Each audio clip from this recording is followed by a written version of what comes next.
What in the world is on our minds right now? We're looking at the world shifting and changing every day. And we think that this world is just going to keep going the way it's already always been going. I believe we've come to an impasse. I believe we've come to a spiritual nexus of change. How are you going to get through it? Because only through understanding are you going to get through this one. I'll be right back. You can do it. Don't stop. Ed Montgomery. Come on. A new way of thinking. Transform your mind. Straight from the vine. Fresh new wine.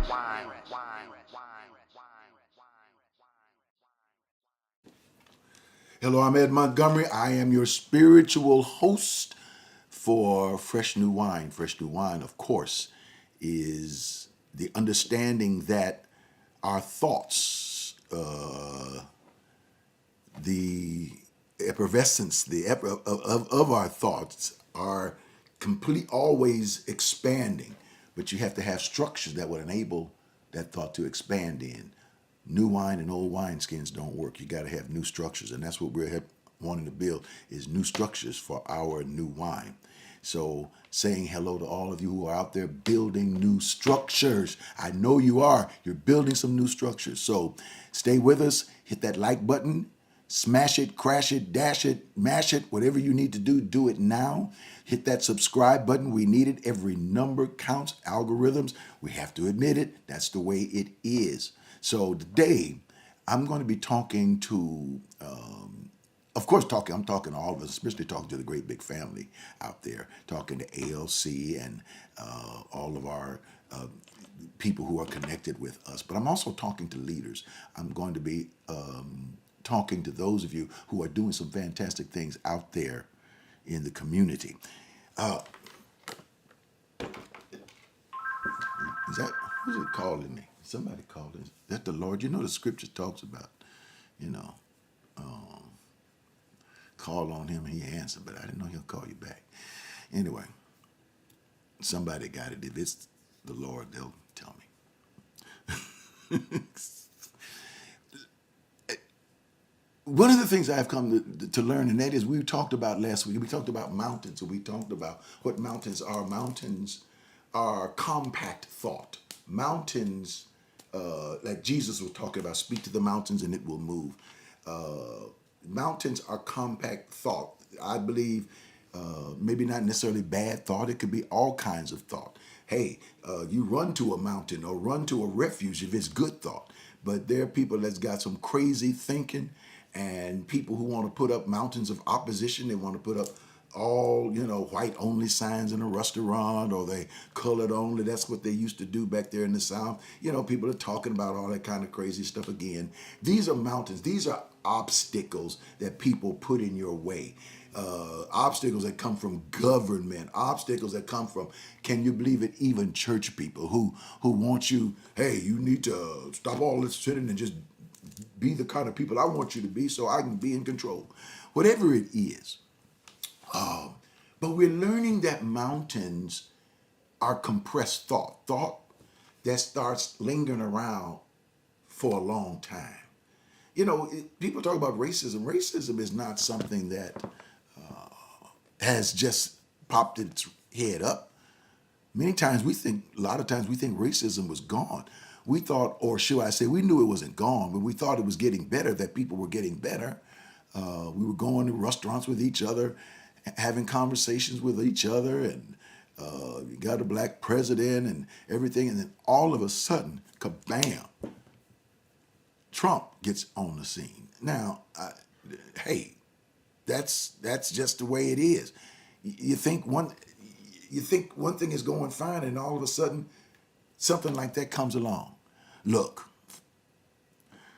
one of the things I've understood, and that is that thought will always continue generation after generation after generation. Thought does not stop. Now, it may not be 70%, It may only wind up for the next generation, only 60% of these people think like Neanderthals. Only 50% the next generation think like that. And they keep saying, well, when the older generation dies out, they're going to take all that crazy thought that we're going to live happily ever after. Then all of a sudden you wind up in a government in which we're in right now. Thought. And thoughts are, when compacted with other thoughts, ignorance, the refusal to change, the refusal to think, the refusal to shift our beliefs, the refusal to be like a Rubik's Cube and quit and keep turning until we see maybe it's a different color, maybe it needs to be like this, or maybe it needs to be like that. Instead of constantly talking about ideas and intelligently, we may disagree, it doesn't matter, but we're talking to each other. But then the thought continues. Why does the thought continue? Even though the older people did die out, go back to the 1800s, they're gone, but the thought is still there because thoughts are like spirits. Thoughts are what's contained in words. Words that we speak, our language, what we say are the conveyor belts of thought. Think of a word like a glass, and the thought is the water. The water is carried. You can pour out the thought, but that thought has no way of getting to the next place because you poured it out on the ground. But if you put it in a canteen, if you put it in one of your little sippy cups or whatever, you can carry that drink into the next generation, put it in the refrigerator, make it get colder. You can do it and then save it for later. And that's what's happened. Racism has been saved for later. Some parent has taught a child has taught their child, a grandchild has been taught, a great-grandchild has been taught. Quick words, what we say at home. Maybe the parent didn't teach it, but that somebody had the thought and they transferred these thoughts. And then those who have, people of color have been told, well, maybe the reason the way you get rid of racism is we need to stop talking about it. Just stop using the word black, stop talking about black, and stop talking about white, and just all of us just come together and get together and get along. Or we get up and we cry and we say, why is color that big of a deal? Why is color that big of a deal? It's just the color. We're all the same. Of course we're all the same. Underneath the skin color, we're all the same. You can't tell the difference between a human being without the skin. If you peel your skin off, you can't tell the difference. Everybody's the same. It is the human race. It is the human species. Why is the color such a big issue? Because it's not the color.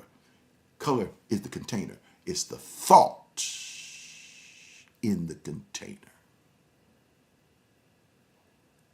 And where did that thought come from? Now, thought is intangible. Thought is intangible. Thought, you can't feel it. Thought is something you cannot touch. Now, if you're a teacher, that's how you would look at it, a thought. If you're dealing in the spiritual realm, we would think of these things as spirit, that they're spiritual. A thought is spirit, intangible. It is like a wind. It blows where it wants to blow, and people take it or breathe it whenever they want. It was like COVID. COVID is all up in the air when COVID was going around, all in the air. They're saying people put on masks, and people were saying, there were some folks saying, take off the mask because they wanted some people to die, whatever. Or there were people who believed they had so much faith that their faith would prevent them from being killed. They didn't agree with science, they agreed with that. So what do you think about that? So what is it that our leaders can begin to do that will change some things? All right, I'm not going to go any further. Let me say this. I get comments, and let me tell you something. Thank you so much for your comments. And by the way, if you're watching from a different city other than Houston, let me know. Watching from a different state other than Texas, let me know. Watching from a different country other than the United States of America, let me know. I get the opportunity to go back and read my comments, and I really enjoy them. Those of us, I have to blow up my comments because eyesight sometimes don't see those little bitty words, so I have to blow them up. But I do get a chance to see them later on, and my team tells me, team members tell me where it came from, who's watching, where they're watching from. I really appreciate what you do. Listen, I want you to become a part of what I call the great big family. The great big family is beyond race, is beyond color. It's not this. It's, you know, you don't see color. Everybody sees color. I say beyond. It doesn't matter. You can be black and white. We'll see you. Yeah, you're black. Yeah, you're white. It isn't. But you see, we change the definitions of things, and what the definitions of is that we're people, and we have a same purpose here. And that purpose is to begin to change, is to take down these mountains, these spiritual strongholds. So take a moment. You can do this by giving and donating. And you do it to where we are right now. It's Fresh New Wine, but it's ALC. That's the name of it, Abundant Life Center for Dynamic Living. And that at Montgomery doesn't go into my pocket or anything. It's into our organization. It's a 501c3. You actually get tax credit for it as long as it's lasting.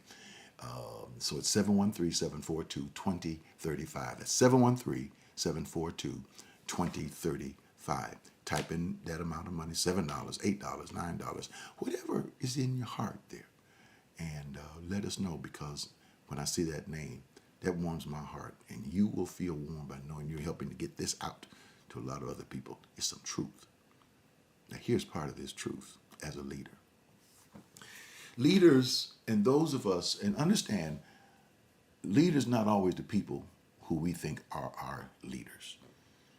We say, who are the black leaders? And we name people that we know, people who are on television, people who are this, and we say, these are the black leaders. They may be leaders and they may happen to be black. And then there are people who have white skin. We say, those are the white leaders. I mean, all this can be getting crazy. But leaders are people who build structures. I believe leadership is not just carrying a big stick and leading people to the promised land, but I believe it is enabling people to build platforms.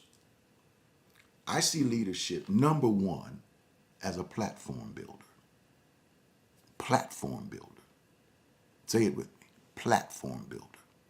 In other words, there are other platforms out there. You have advertising platforms, media platforms, you have business platforms, athletic platforms, you have the NFL, the NBA, you got all these platforms. And people are crowding, trying to get to these platforms because these platforms are paying money. Well, what happens when you can't get there? What happens if you're not the first black into that? Are you left behind? Well, here's what I've learned. There's a slogan that I've used within our, whether it was our church, whether it's our ministry, and I've done it for over 40 years. And it says this: building the people who shape the world. We build the people who shape the world. In other words, the first thing you do is build your own platform. That's how our church was started. That's how our ministry was started. We took some boxes from little truck pallets, and he built a stage, and from that little truck pallet standing up, I began to teach. Platform. Platforms are not just things you stand on, but platforms are positions you take. What's your position?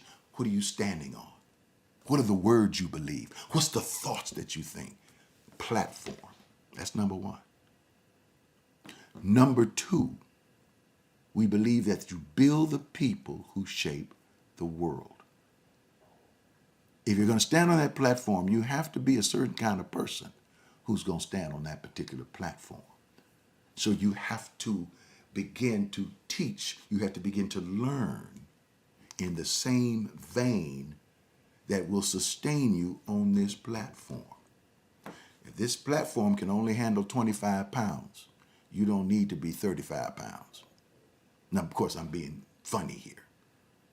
But if this platform can only handle 50 pounds, like the elevator, whatever the elevator say, in other words, if you're 100 pounds, you'll need to stand on this platform because the platform is going to crash. The only way you can stand on that platform, and that's you strengthen that platform, or you elongate that platform. You make that platform stronger, give it a stronger foundation, and make the platform capable of handling 150 pounds. Then you can be 100 pounds and stand on it. Every time you go up, in weight, you have to strengthen your platform. If you want to get heavy in your thinking, you got to strengthen your platform. Thirdly, there's about 7 to them, but I can only get you 3. Thirdly, each platform is a puzzle piece to the future. Or should I say, each platform is a puzzle piece to the picture. Puzzle piece to the picture. You've seen puzzles. They give you the picture and then they dump all the pieces out. You may have a platform. When I talk about shaping the world, everybody, I want to save the world. I want to go out there. And so we got churches out there. We're living the world for Christ, saving the world for Christ. Everybody's trying to save the world for Christ. 40,000 different doctrines trying to save the world for Christ. I'm not going to get into that now. Let me stay right where I am. That's your world. Your world, my world, is not the whole planet. My world is the sphere in which I live. My 75-pound platform. And that's what I build. And I keep building my platform, making it stronger. I may expand it a little bit. If I want people on my platform, if my platform can handle 200 pounds and I weigh 50 pounds and another person weighs 100 pounds, then that means 2 people at 150 equal 150 pounds, 200 pound capability of a platform. So that means I can get 2 people on my platform. See, but if I want more, I've got to strengthen the platform. But is that what that can take a long time, awful long time. Here's number 3. Then I'm done with this. Number 3 is puzzle pieces for the picture. Realize that your world is not, don't just look at it as your world. Bring your puzzle piece. You know how puzzle pieces have little grooves that fit in other grooves of the other piece? You know what I'm talking about? Yeah. Look at somebody else's platform and say, how can I help them to help me, to help us do a great job and keep shaping the world? It may mean you may have to cut off some of the section of your platform in order to fit theirs. Or it may mean they may look at you and say, I like what you're doing. Maybe I can shave this or expand this in order to fit yours. Wow. So that means there's a whole lot of ego that has to be dropped. A whole lot of, well, this is my ministry. This is my church. I'm the power and the potentate. Don't stand behind my pulpit and speak to my people. Sometimes you got to cut things, shift things, change things. It's not, I'm compromised. That's not compromise. It's shifting upward. And then when you connect your platform to someone else's platform, wow. Now you got something that can sustain more than 200 pounds. Now you might be able to sustain 500 pounds. And you can do greater things. Now you can take it from there. I got more. But as leaders, start building your own world. Doesn't matter how big it is. It's your world. Your own relationship. Your girlfriend, your boyfriend. That's your relationship. Don't worry about what other folk think. Your friendships, the people you like. Look for the people who are looking for you. Look for love that's looking for you. You can't take everybody. Some folk you got to let go.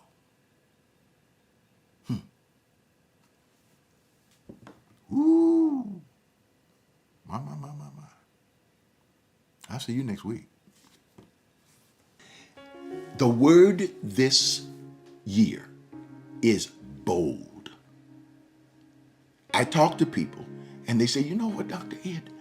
I meet a lot of people who say, I'm an educated person, but they talk to me and tell me, you keep flaunting your education, keep using all those big words, or person may say they don't like the way I talk, or they don't like the way I look, or they don't like the way I dress, or just a lot of things that people will tell other people what they don't like about them. But you know what I'm gonna say to you?